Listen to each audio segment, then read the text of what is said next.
এটা হলো এই দেশের ফুল, পানি ছাড়া ফুল।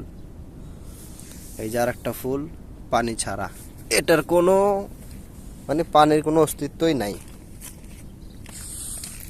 গোড়াটা দেখছেন, মাটি একদম সাদা,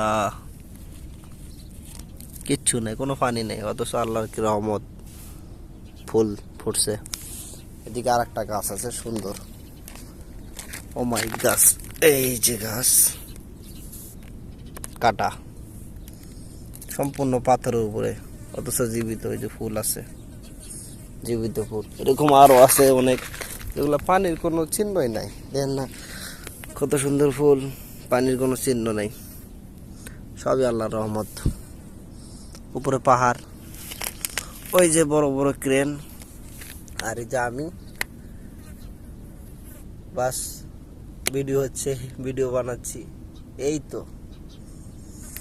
তবে আল্লাহর সৌন্দর্য কোনো শেষ নাই, নিয়ামতের কোনো শেষ নাই। এটা কিভাবে জীবিত আছে সম্ভব বলেন? পানি নাই, কিচ্ছু নাই। আপনি এখানে দেখেন না পানির কোনো অস্তিত্ব আছে? এখানে কোনো মাটি নেই, কিচ্ছু নেই, এটা পাথর, পাথর, শুধু পাথর, পাথর, এই যে বালি, আর সেখানে একটা গাছ, ফুল।